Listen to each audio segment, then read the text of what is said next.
I'm Christopher Zeman. Welcome to a second public meeting here for the Seneca Anti-Wind Union here in Seneca County. Appreciate everybody coming tonight. We've got a lot of folks here that are wanting to get some information.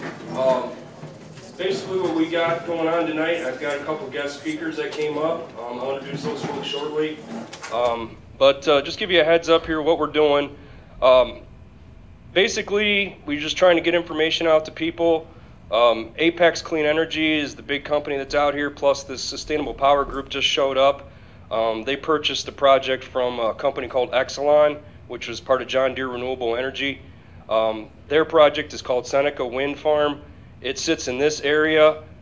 They have filed for up to 70 turbines. It's in the power siting board right now, but they haven't completely finished with everything. As far as Republic Wind goes, which is the Apex project, they filed for up to 58 turbines.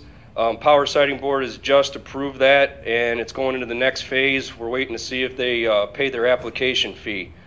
So other projects Apex has in mind is a Honey Creek project, which is going to be in this area as well. Emerson North, Emerson Creek, Emerson West, and we've even seen an Emerson South. But the latest map that we've seen, they're going to go as far north as State Route 20, as far east as Route 99. They're going to be just on the north side of Willard, and then they're extending all the way to the west, pretty much to State Route 101 towards Green Springs. So when you really think about it, this whole area is going to be covered with these turbines.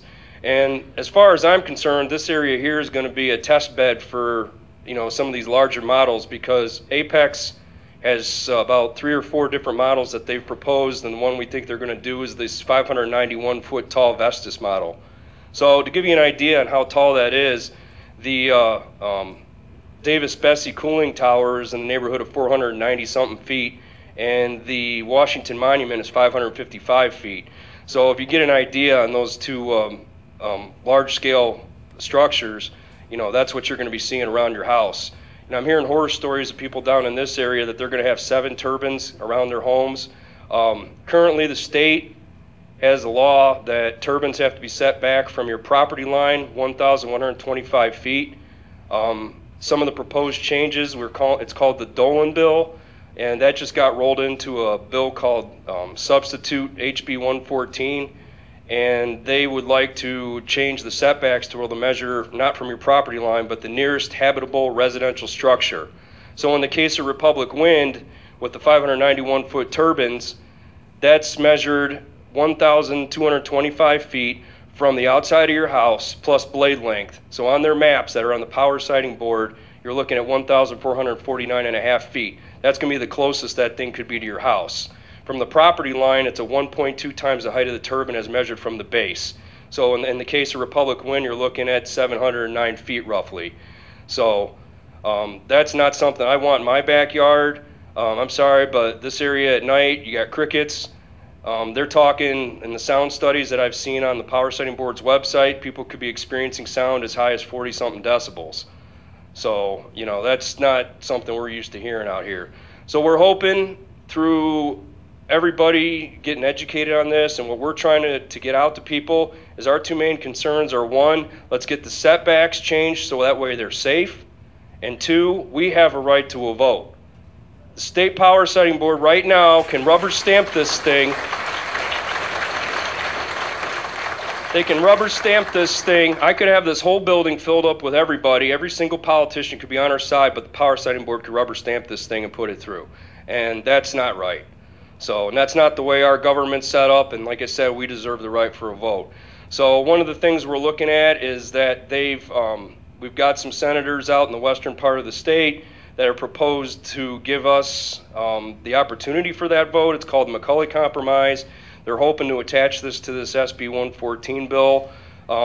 If they start having hearings for it in the fall, I'm hoping that everybody will get the chance to speak and be heard, and they can make sure all the parties get what they want and us to get that vote.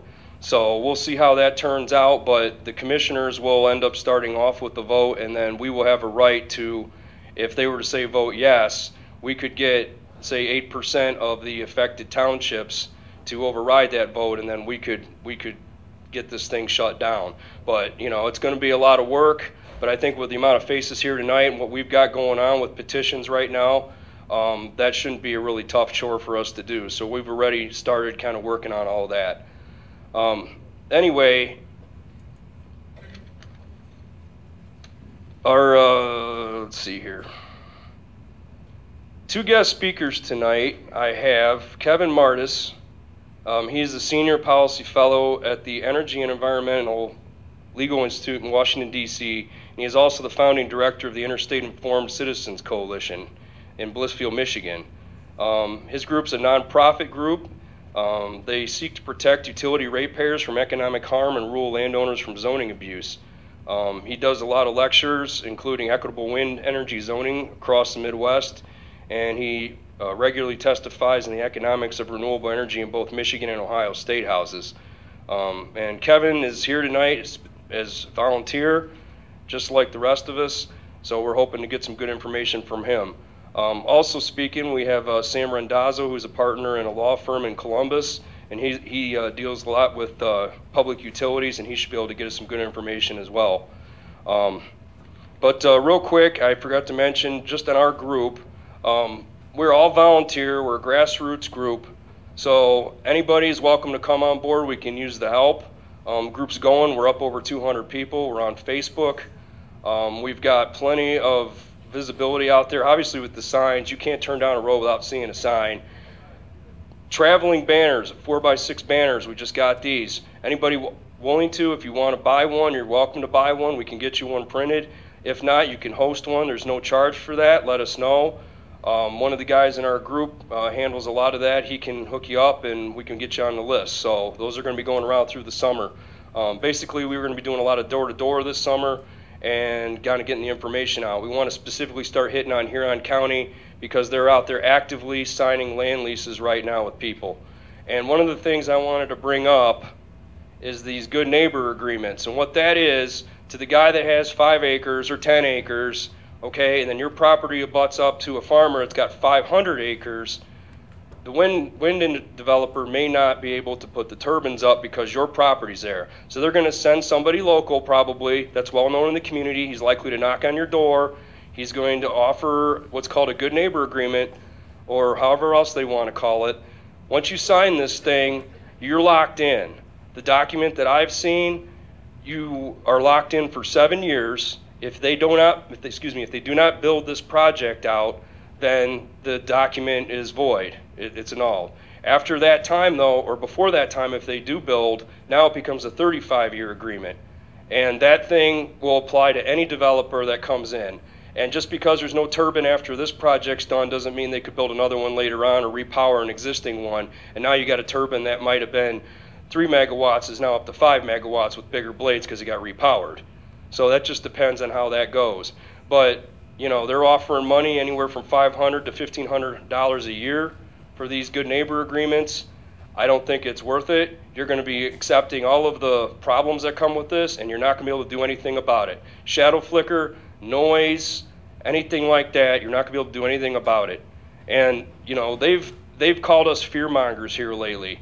That's fine. We get our information from their documents. They have it right in there. Shadow flicker, trespass zoning, you name it. It's in these documents, the noise. So I mean, if we're fear mongers, then why is their documents everything all hush hush and hidden? Because they don't want to divulge a lot of information. But it's on the Power Siting Board's website. You're welcome to get on there and look at it. So, and the other thing I wanted to talk about here real quick is the production tax credit. Right now we're in a 60% year. Next year it's 40. I believe after that then it is done. These developers are racing to get this production tax credit.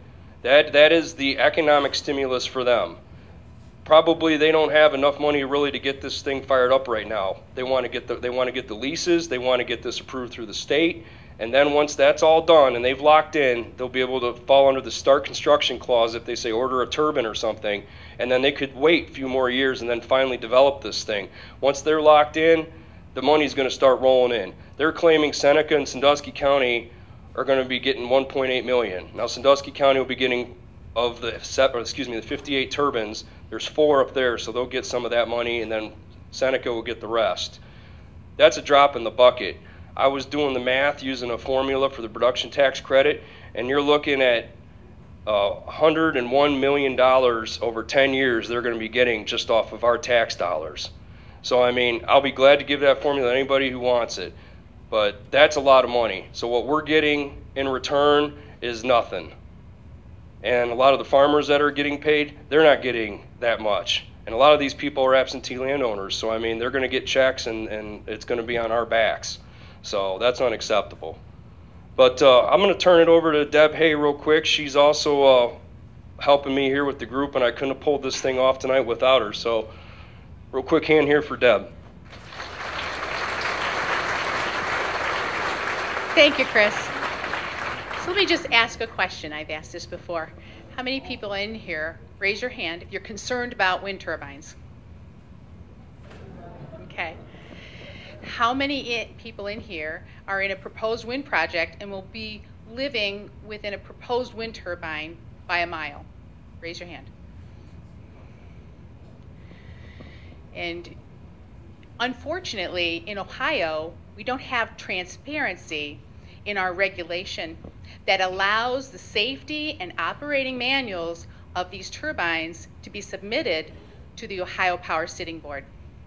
Other states do require that. Other townships and counties in other states do require that. And oftentimes, those operating and safety manuals require a setback of 1,600 to 1,800 feet. But we're not allowed to know that because in Ohio, it's considered a trade secret. Well, I just want to point out to everybody in the back, we do have some empty seats over here. And we're going to go ahead and have Kevon come up. And I think Chris already introduced him. So I'm going to give you the floor, Kevon. All right. Thanks so much.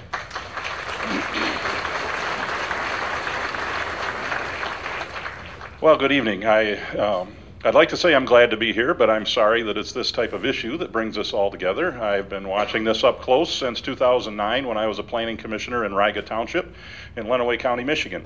You'll see I'm the director of the Interstate Informed Citizens Coalition. We're called Interstate because my township is right on the state line, and Sylvania Township is right on the other side in Lucas County. And in fact, my co-director is a practicing attorney in the city of Toledo, and he's also a Democrat. So there's a number of things we just can't talk about. I'm also a senior policy fellow at E&E Legal Institute, which along with $1 will get you half a cup of Starbucks coffee. Both my positions are volunteer. I am not paid by the fossil fuel companies to fight wind, which would be really perverse since most wind is built by fossil fuel companies. Apex, though, in particular, has been very good recently at telling people that I'm paid by the Koch brothers to fight wind, and I guess my stock answer is if the Koch brothers actually pay people like me for the kind of work I do. My first name is Kevon, and I would like to get that right on the check. So I was a planning commissioner in my township for 6 years. I worked on things like ag land preservation. I helped draft wind energy ordinance that became a state model. And I have a history degree from the University of Michigan, class of '89. Of course, the Unabomber is class of '67, so you'll have to decide how much that's worth to you. But I would say these are dark days indeed when the fine people of Ohio have to turn to a Michigan grad for help.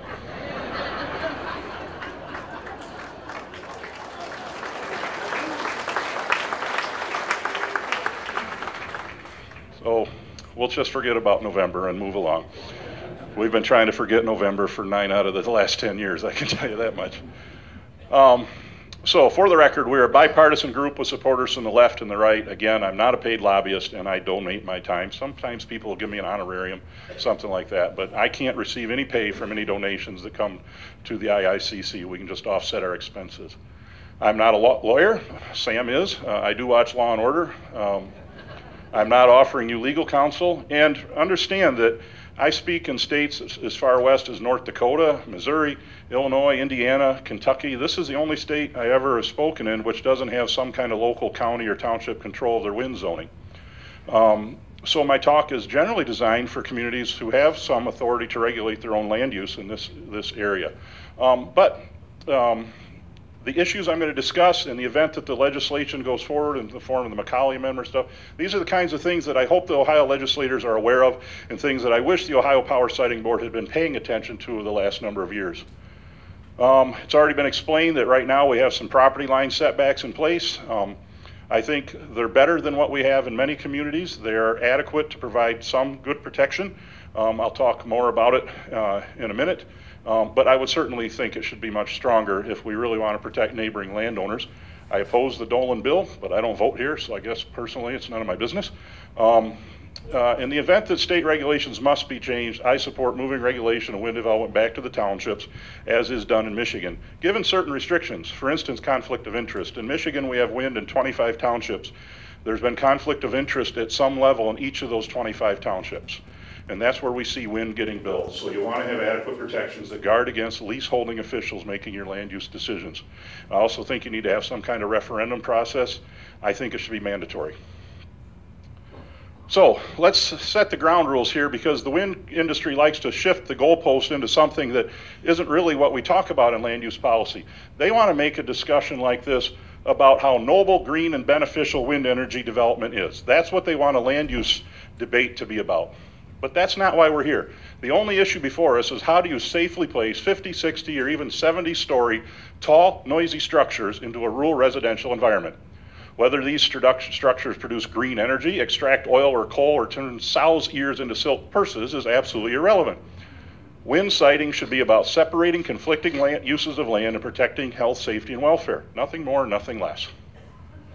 Secondly, I believe that wind energy regulations driven by the principles of consent and compensation can place the burden of deciding whether a given community hosts utility-scale wind development upon the wind developer and the local citizens rather than some zoning authority.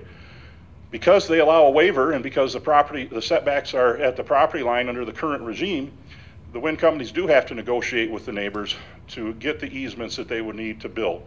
I still don't think those numbers are big enough to protect everybody, but that is the direction that I recommend. Setbacks large enough to force the wind companies to actually negotiate with the people who are going to have the loss of amenity of their home, rather than having that property donated to them by some regulation.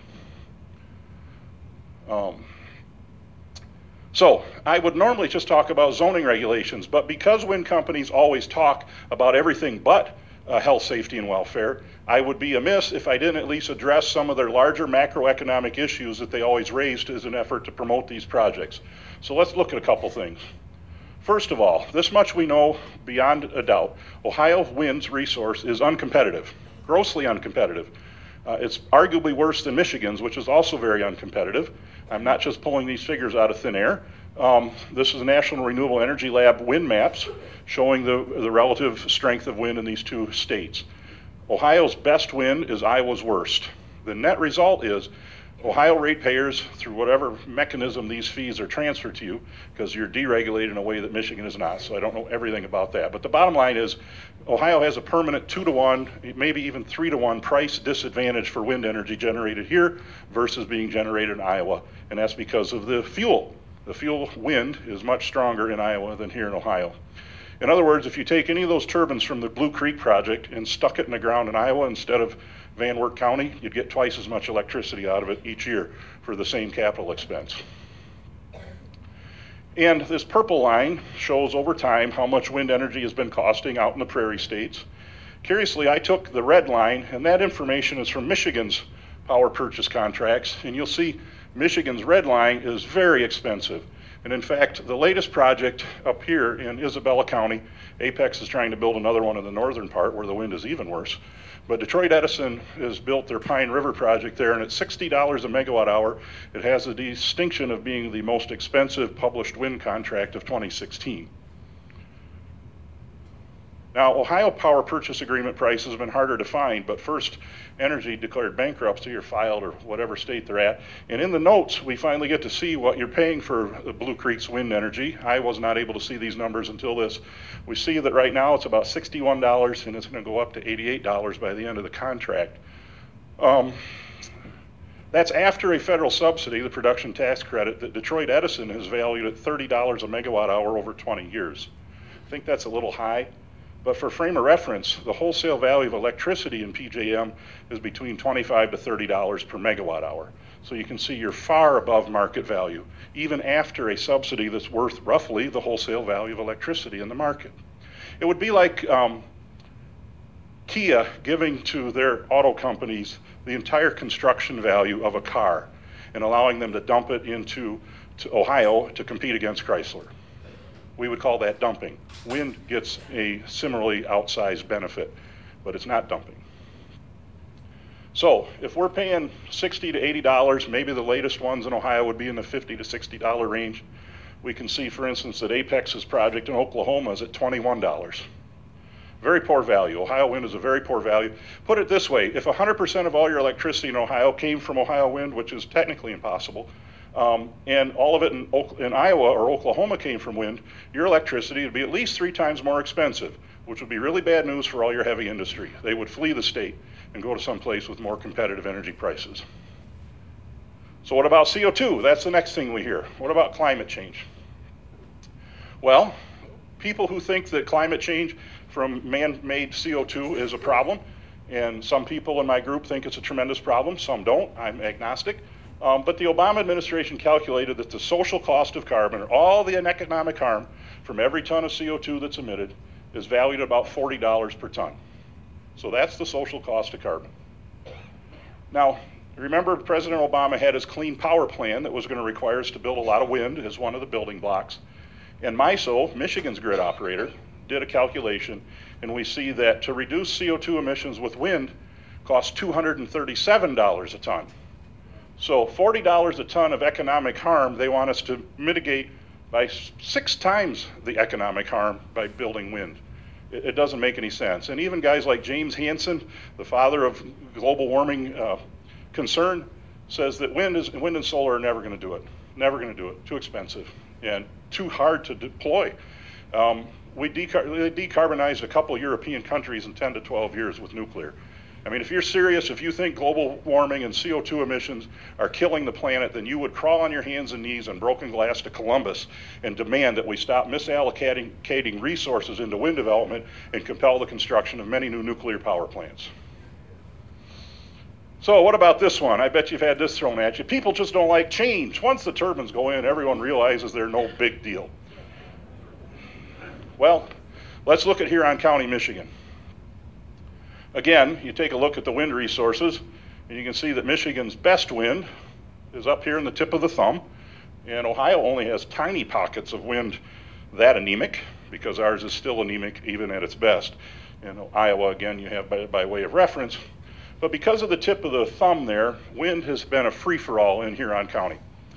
All the green stars show where there are turbines operating. They have about 500 turbines spinning in Huron County, Michigan today. That's more than any other county this side of the Mississippi, except maybe Benton County, Indiana. It's more than the entire state of Ohio. One of the reasons there's so many turbines spinning under local rule zoning is because 5 out of 9 of the Huron County Planning Commissioners had wind leases when they created their wind energy zoning.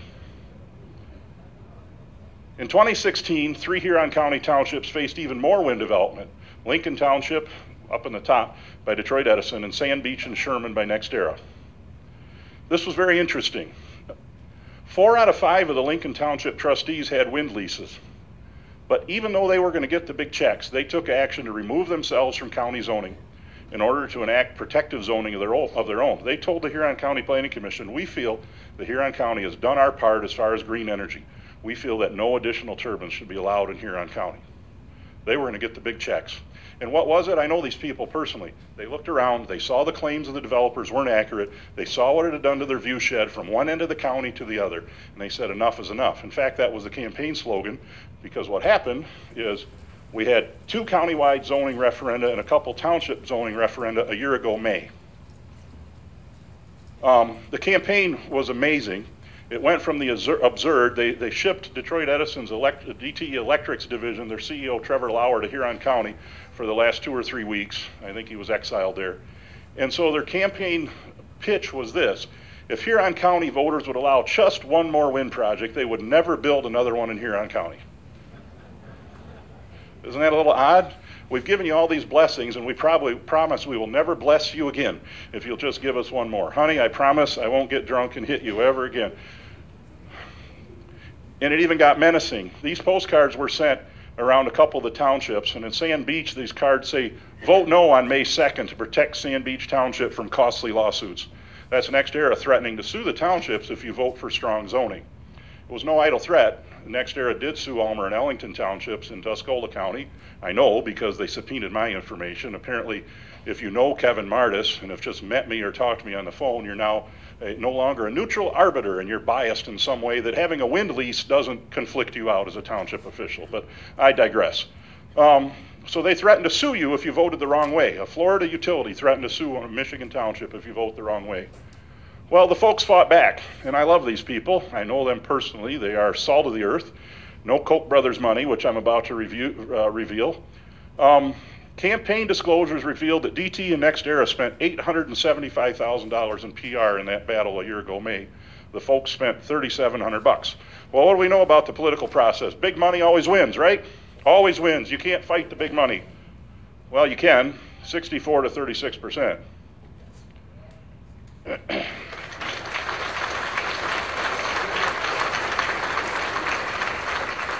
Until this election, our state legislators were afraid to get involved in the wind issue because they really felt that what the wind lobby had been telling them was true, that most people want these, and it's just a tiny vocal minority of cranks that don't want to live next to wind turbines. It turns out it's a majority of people who actually know what it's like.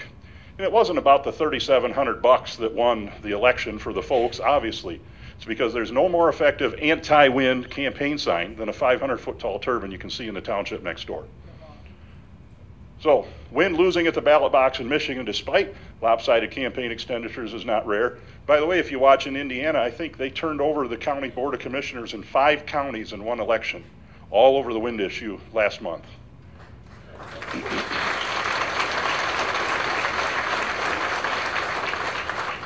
And here's why the wind industry is opposed to township control of wind land use issues.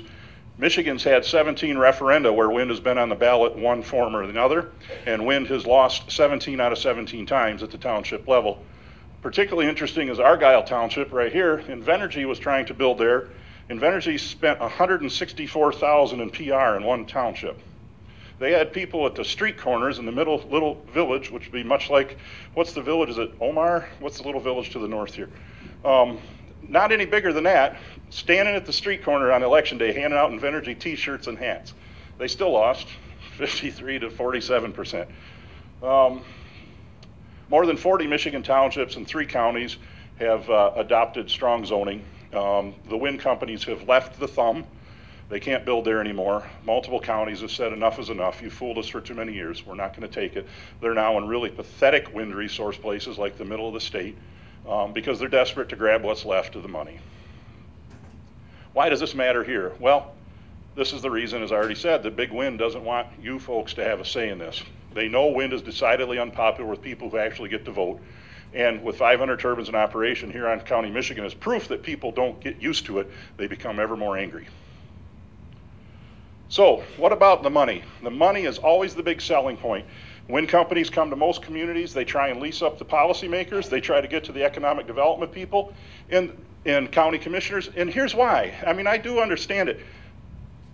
Constituents come to legislators all the time and say, we want better roads, we want better schools, we want more jails, we want all this stuff. And then they say, well, we're going to raise taxes. Well, no, we'll vote you out if you do that. Well, that is a problem, and it's a real problem. So wind looks like a way to solve that. I do get that. But you need to understand that it's not just benefit, and somebody pays. So let's take a quick look at this. Pro-wind legislators often talk, in Ohio and other places, about wind promising billions of dollars of investment. But almost all of those billions, this is important, leave the state and are recovered through utility bills and tax transfer. Wind development in the state of Ohio is not wealth injection, it's wealth extraction. That's because the turbines aren't made here. The turbine parts, by and large, are not made here. The rotor blades and GE turbines come from Brazil, for instance. The gears come from China. All that money leaves the state. Apex isn't based here. All the rate money that ends up to them or whoever buys them out leaves the state. All that's left is a giant sucking sound from Ohio ratepayers that's transferred to these out-of-state and out-of-country nations. There is no massive wealth injection scheme here. I was in a meeting with Detroit Edison a few weeks ago. They talk about the jobs. Somebody said, well, you got, I don't know, 400 or 500 turbines in Michigan. How many jobs has that created statewide? Detroit Edison said about 30. It's not a big job creator. How about saving the family farm? We've heard this a lot of times. Well, I just looked this up on my way down. There are about 75,000 farms in Ohio. At most, 300 may host wind turbines. And since many farmers host more than one turbine, the number is likely much smaller. At most, that is 0.4% of Ohio farms being saved. Maybe if we build another 30,000, we might actually start to get something done for the family farm. And remember, all the financial promises made to your community in the form of new taxes and landholder lease payments are recovered from Ohio ratepayers, employers, and from the U.S. Treasury. There is no free lunch. This sums it up well. The guy's walking around, he say, look, he's giving us all the money, just like he promised. And the wife points out, but he has your wallet.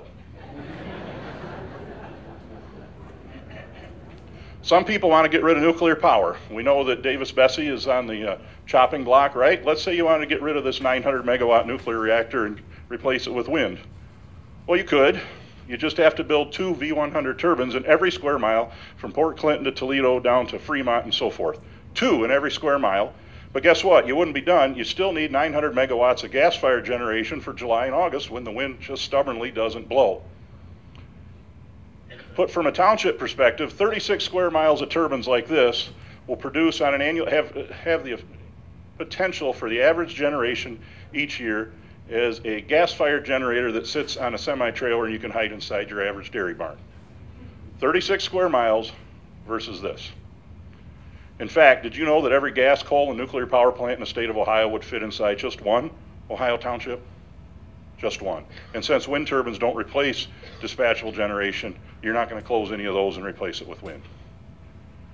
So now let's talk about some zoning stuff. I can't go into great detail because you don't have the option to zone here, but in general, when anybody comes to sell you something, we look at the total cost of ownership.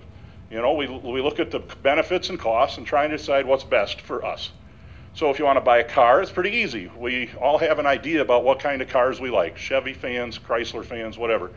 Then we decide what's the benefit to us versus the price. It's easy for us to make those decisions because we're all very familiar with cars.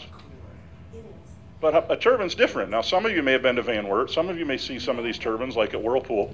But when a wind developer shows up like they did in my community in 2009, when there were hardly any turbines in the state, they said, we're just going to build some 100-meter class V100 Vestas turbines. I said, well, how tall is that? I don't really know. Well, 494 feet. Well, how big is that? Well, the Mackinac Bridge, which is a better reference than Michigan I get, is 550 feet tall to the tip of the tower. We think that Apex is actually proposing 748-foot tall turbines in Isabella County in the middle of the state of Michigan because the county has a 1 times the property line setback for turbines, and they have said that they have to honor about a 750-foot setback. So I can't prove it, but that's where it's headed. And here's what's perverse. The taller turbines get, the smaller setback regulations the wind companies demand. And it's because we have a road on every square mile in Michigan and Ohio because of the Northwest Ordinance of 1795. I told the wind companies that back in 2010.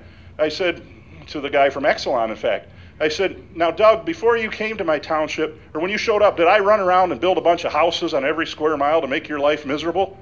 Well, no. I said, so all those roads were there, right? He says, well, yes, they were. And I said, all those houses were there, right? Yes, they were. I said, well, then your real beef is with Thomas Jefferson, because he's the one that divided this up in 1795, not us. And that's the problem. The wind company's economic model demands that they shove a size 12 foot into a size 9 shoe. And just because that's their business model, I don't think we should be obligated to accommodate that. If you can get 3,000 to 4,000 foot setbacks, that's a different question. So here's my good friend Carrie and Karen Schindeldecker's house. That's a V100, 476 footer. They no longer live in that house. They abandoned it at about a 30% loss. When the turbines went into operation, they moved into their basement because of the noise. This imaginary noise that's just like a dishwasher, right? Now, was the guy a kook? Well, he actually sued his county before they went in, and he lost. Spent about 50 grand. So did the county make him an outcast after that because he was some kind of crank? No, he's now on their planning commission and also on their zoning board of appeals. And because of the experience of the people in that township, Mason County, Michigan now has very strong wind zoning in place. They learned the hard way. Now, Michigan has local control of zoning, so of course the guiding principles for us at the township level is that we have to protect health, safety, and welfare. As much as I hope our legislators, and in particular the Ohio Power Siting Board, take that into consideration, It's not always certain to me that that's how this is being evaluated. Too often it's being evaluated on economics. Statewide siting of wind development has a basic problem, is that it uses a one-size-fits-all approach that appears to be far more concerned about revenue than health, safety, and welfare. Statewide control of these things runs into certain problems. And it's funny, our legislators will often talk about federal policies about that, right? Well, we don't want federal policies where Obama tells every state you got to do this and this and this. Well, it doesn't work here like it does in California. Same problem here. Some townships have 3,000 to 4,000 people in them. Some townships have 600. For obvious reasons, there should maybe be some differences in their regulations, but a one-size-fits-all approach doesn't work well for that. So back to my basic question, are any developer's profits more important than health, safety, and welfare?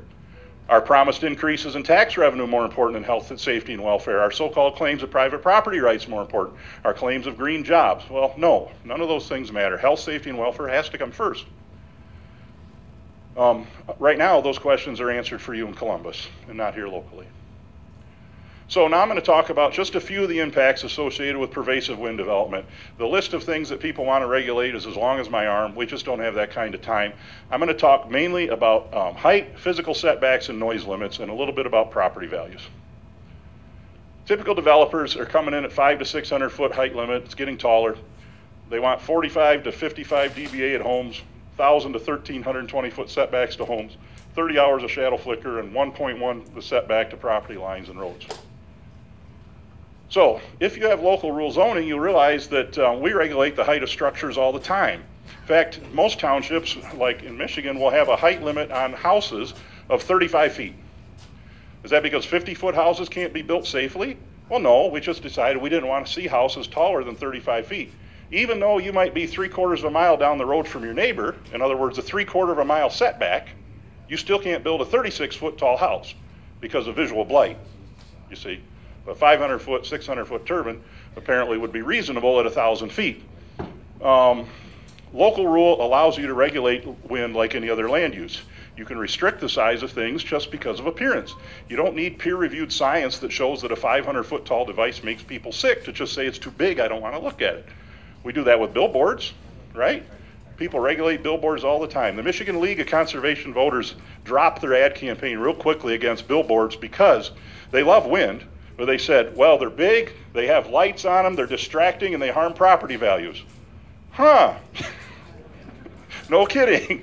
But a 500-foot turbine 1,000 feet from my house doesn't do any of those things. Is it because they're really big and spin and make noise? And even the wind developers recognize the visual impacts.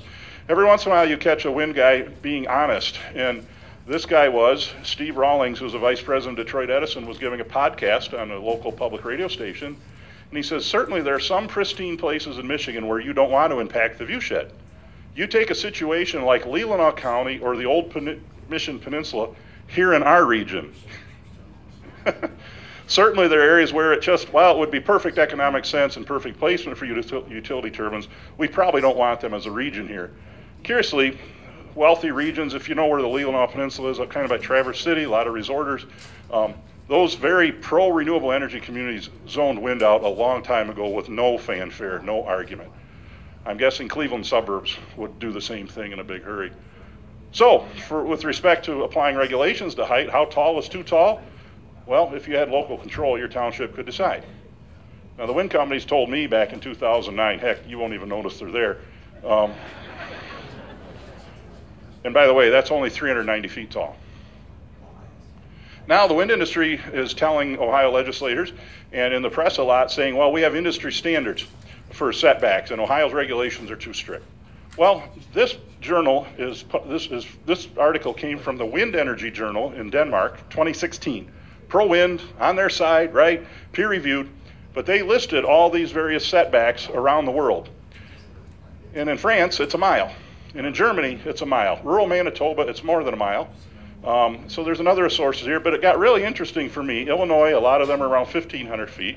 Riverside, California, in the US is 2 miles. In Michigan, my good old state, 1,000 feet. Which is the industry standard?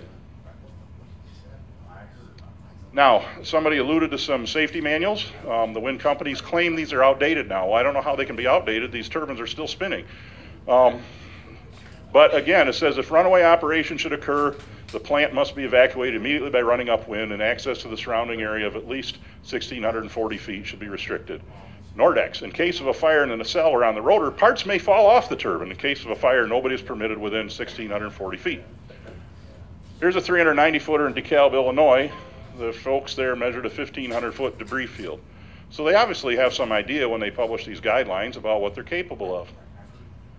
Wind developers now claim, as was mentioned already, that such information is proprietary. We think that responsible wind regulations, and we're seeing this go into zoning ordinances in Michigan now, require the submission of those safety manuals in unredacted form. If you don't give us the book, you don't get your permit.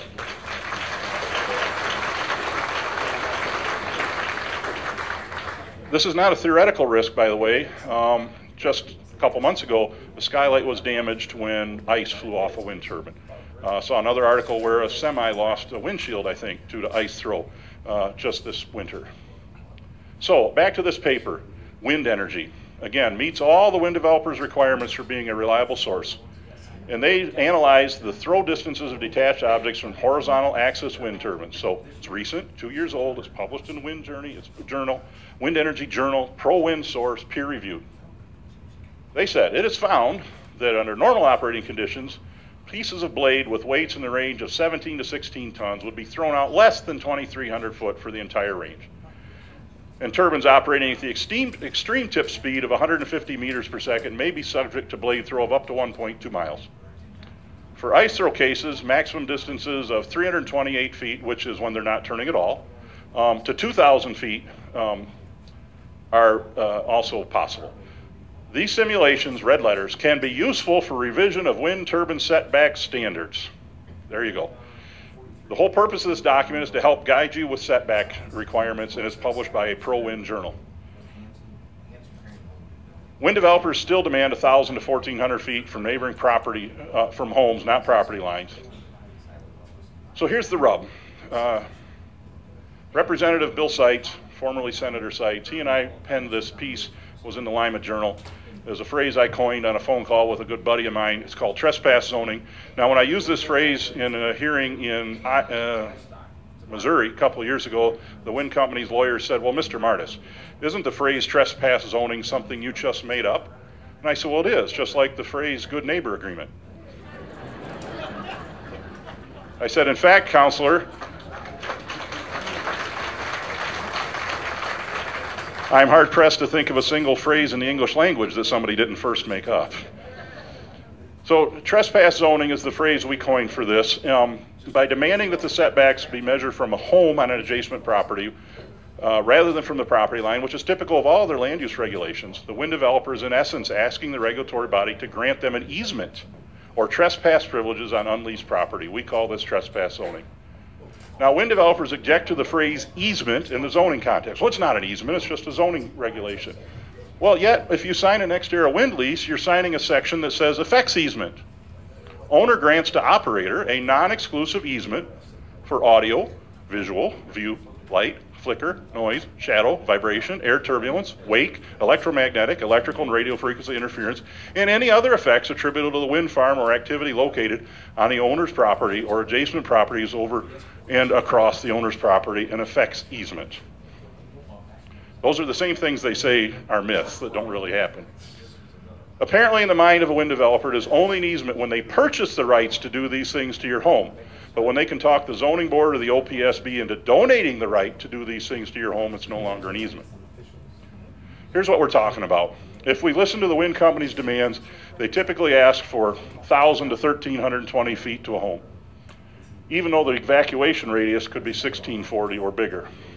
So you have a farmer on the right who has a lease. Often he doesn't have a house on that property, and the no contract farmer to the left does.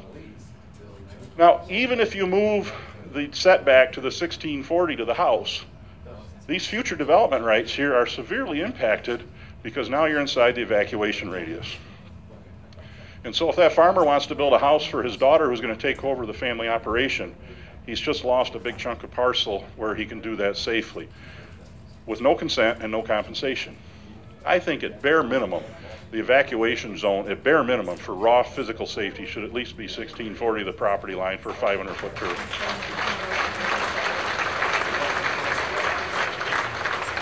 Now, am I making this stuff up? Is this theoretical? Is this a straw man? It doesn't ever happen anywhere. Well, here's a document from Exelon for Michigan Wind 3. The folks stopped this project. They didn't want it. So I'm going to zoom in, but the gray parcels are unleased and the green parcels are leased. So when you zoom in, you'll see that, as is typical, the people with houses on the small house lots aren't leased. One farmer held out and said no.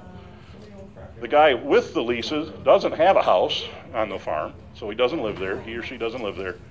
And then when you zoom in on this farmer in the middle, you'll see that these setback circles are the 1320 distance. Excuse the fat guy in front of the screen. Roughly 50% of his farm is now covered by that setback distance. 50%.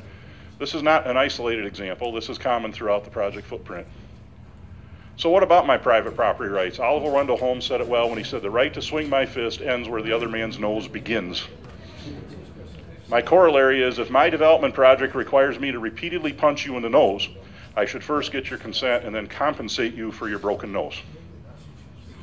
The express goal of zoning or land use regulations is to separate conflicting land uses from each other by establishing noise and setback distances from homes. Rather than property lines, the conflicting use is actually granted legal access to the neighboring property without consent or compensation. This is fundamentally unjust. New York Supreme Court, which is not their highest court, they agreed. They basically said the same thing. In the interest of time, I'm certainly not going to read all that. But they said, without their consent, the setbacks are in reality set-offs commencing at the point of wind turbines location, set off 1750 from there. The property then of the non-participating landowner is in effect taken by this governmental action without compensation or consideration. I don't know if he saw one of my videos, but it's what I've been saying since 2010. So I think at bare minimum 1640. If you want to use setbacks to regulate noise, you want much bigger distances, or excuse me, for ice throw. And if you're going to use it as a proxy for noise, maybe up to a mile or a mile and a quarter is reasonable. It's up to you. I've seen communities do that. My township used 4 times the height to a non-participating property line, only a quarter mile to participants' residence, and both those were reducible with a waiver. Not radically different than what you have under Ohio law right now, though the numbers are bigger. Equitable wind energy zoning should not forcibly donate unleased property to the neighboring landowner's tenant. It's not even the neighboring landowner, it's the guy who's just renting a couple acres for his turbine. And by using the waiver system, they now have to negotiate with everybody who's impacted instead of just absentee landowners. Under current Ohio law, this is already in effect, but by moving setbacks to the home, as under the Dolan bill, you would lose your ability to negotiate reasonable compensation with the wind developer for the loss of amenity turbine neighbors experience. I'm not going to say a lot about noise, except to say that the right number is 40 decibels, and we know that from many strong sources. The OPSB was supposed to develop reasonable regulations for a number of these impacts. It's my understanding they have not done that and are instead addressing it on a case-by-case basis. Sam knows more about it than I do. But the Heritage Wind Project up in the Garden Peninsula is instructive. Only 14 turbines in the UP. Heritage Sustainable is owned by Marty Legina. Anybody watch the Curse of Oak Island reality TV show? That's Marty, so you can join me in the boycott.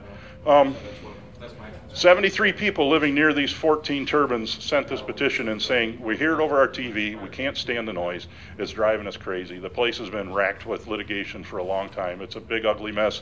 The fight's still growing as Legina tries to move farther down the peninsula now. Now they'll tell you, well, 50 decibels is like normal conversation or a refrigerator.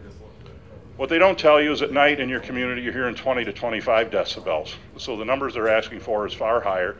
We also know that wind turbines make most of their noise between midnight and 4 a.m. So if you went to Van Wert on a June afternoon and sat under a turbine and said it didn't hardly make any noise, you're not deceived. It likely was not. If you go there between midnight and 4 a.m. when they're at full power under wind shear, you'll find out exactly what the fuss is all about. People who live with them know. They don't run around saying stupid things like they don't make any noise. I'm not going to jump into detail on this. It gets too tedious and other folks have to speak. This one's instructive though. The state of Minnesota had a study done by Dave Hessler. It was paid by the U.S. Department of Energy. They said it would be advisable for any new project to attempt to maintain a mean sound level of 40 decibels or less outside all residences. But even at that level, it would not be inaudible or completely insignificant. Rob Rand, my good friend, an acoustician who now lives in Colorado, he wrote a letter for me into my township. They said 45 decibels and 1,300 feet Experience in New England has proven that those noise levels are associated with widespread complaints, appeals to stop the noise, and legal action. This is my favorite one. I use this in Missouri as well. The Ontario Ministry of, this is from NextEra's frequently asked questions site on NextEra Canada's page. You see the link at the bottom. Get this. NextEra asked for 55 decibels all across Michigan's thumb as the industry standard. But in Ontario, just across the lake, they said that the Ontario Ministry of Environment sound guidelines establish maximum permissible sound levels at residents of 40 decibels. Get this is the kicker, which is consistent with the standards set by the United States Environmental Protection Agency. But then they come to the United States and ask for 55 decibels and say that's just fine. The NextEra guy, the attorney said to me, well, Mr. Martis, you didn't read the rest of the quote. It says, read it for me. I said, well, sure. It says it's possible to stand underneath a wind turbine and not hear anything at all. And that at a distance, they're inaudible. Well, yeah, what's the distance? So what do you say to that, Mr. Martis? I'd say, well, it's NextEra Canada's testimony that wind turbines are so quiet, a 40 decibel noise limit should not be an unreasonable burden whatsoever. And that was the last question he had for me. I'll point this out briefly as I start to wrap up. Wind companies will tell you that we use an hourly average for noise. And here's how deceptive that is. I don't know the math here, but the bottom line is if you set up a noise meter in your community and measure 25 decibels of noise for 59 minutes, 59 out of 60, and one car drives past for 1 minute at 65 decibels, you just raised the hourly average to 47 decibels. Because noise is logarithmic, et cetera, et cetera. The point is they will tell you our turbines are going to make 45 decibels. It'll be about the same as ambient. No, it's going to be 45 decibels for 60 minutes out of the hour when right now we're only hearing 25 for 59 out of 60 minutes. And that's where they prey upon officials who don't understand these things, because who really wants to know anything about acoustics? I don't, but the bottom line is you have to be very careful with these things. It's a very slippery process. I won't belabor this. Now let's jump to property values. If you know anything about wind, and if the wind guys have ever come to your community, they hold up this study from the Berkeley National Lab by Ben Ho, and it says statistically no loss of property values. Yet Ben Hone, on his own study, in a telephone interview, said, I think one of the things that often happens is that wind developers put our report forward and say, look, property values aren't affected. And that's not what we would say specifically.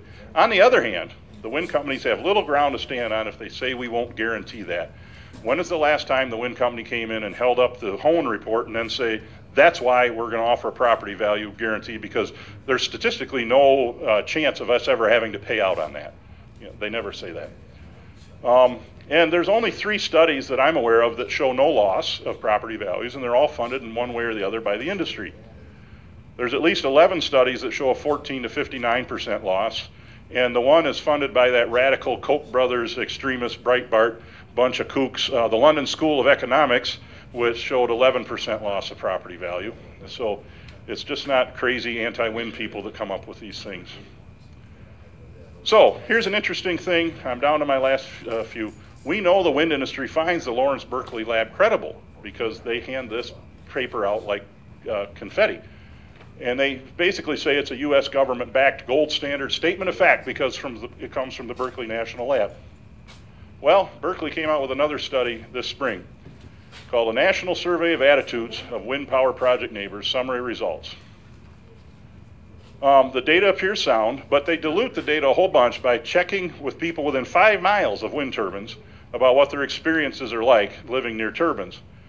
By the way, I've never said anybody 5 miles away from a turbine is getting any substantial negative loss except maybe some flashing red lights at night. But they did break it down into various distances. Now the wind companies, like we caught RES doing this in Indiana, they quote just this part, that within 5 miles, only 8% of the people within 5 miles are negatively annoyed in some fashion by wind. 5 miles away. Fortunately, they broke it down into smaller groups. The closer you are, the more negatively you view it. 1 of 4 within a half mile have a negative attitude. Well, guess what? When you put 50 turbines in one township of 36 square miles, everybody in the township is going to be within a half mile of a wind turbine. You go out 5 miles, you can make it look statistically insignificant, but I can tell you anybody that, a substantial number of people within that distance are really not going to like this. It's not trivial. It's not 1 or 2%. And I'll tell you why that matters. Right now, nobody in your community is being annoyed by wind turbines. Have you heard, so back to these people who say they don't make any noise whatsoever. Here's what the Lawrence Berkeley lab discovered. Have you heard sound from the wind power project? Even within 5 miles, 16% of the people have heard it. Within 1 mile, 56%, and within a half mile, 81% have heard these allegedly silent wind turbines. Nearby turbine neighbors can hear turbines inside their homes with windows open and closed. Even with your windows closed, they can hear them inside. The question of whether turbines can be heard with the window closed, 33% said yes. But then they diluted again. Thus, 5% of all respondents within 5 miles reported hearing turbines inside their homes. Well, yeah, they're all within a half mile. So of the 81% of people living within a half mile who report being able to hear turbine sounds, 57% report annoyance and 31% are moderately to very annoyed. That's the statistic that matters for wind turbine neighbors, because you're virtually all going to be within a half mile of one. It's not trivial, it's not small, and this comes from a very high level source. Again, currently 0% of Seneca County residents are annoyed by wind turbine sounds. A large percentage of people do not like the visual impacts, 42% within 1/2 mile, but even 3 to 5 miles away, 30% of people are annoyed by the sight of wind turbines. Again, nobody's being annoyed by turbines on your landscape right now. My point is this: their study has validated everything I've been saying for years. Wind turbine noise is loud enough to be heard inside your home. A large percentage of people living within a mile of wind turbines are annoyed by both the sight and sound. Even at a great distance, wind turbines are a visual stigma to many turbine neighbors. By coupling ice throw and other data, it's obvious that we need to have much larger setbacks. It's no longer a question of 1,000 or 1,300 feet. It's clearly a matter of a half mile or 1.25 miles. So most land use changes are pretty benign. You know, you can argue about whether the sign in front of your chiropractor should be 20 square feet or 25 square feet, but it really doesn't make that much difference. We don't think that wind turbines, because of their mass and scale and the other impacts they bring with them, should go in without the consent of the impacted parties. Two-stage setbacks help protect that. And remember, no one has ever come before a planning commission or the Ohio Power Siting Board and said, "The light coming through my windows is too steady, could you make it flicker? The nighttime noise level is too quiet, could you raise it to 55 from 25? My property values are too stable, could you build some 50-story industrial machines next door to put that at risk?" The bottom line of zoning, when you have local control, is we were here first, we get to decide.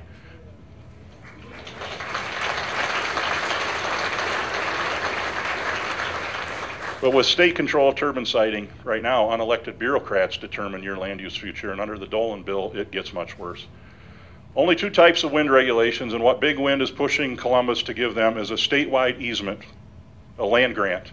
And the question I would have is, if you're going to do a land grant for a particular industry that's statewide, did you at least make sure that it was the industry that was going to give you the best bang for the buck? Because I struggle to think of a single industry that wouldn't benefit from a statewide easement. How do we know wind is the best one? Those easements should be negotiated individually and privately. Farmers know that. How would you like the state to write a law that says every time you run a pipeline across the state, the pipeline company only has to pay every 4th landowner, the other 3 give it away for free? Not going to happen.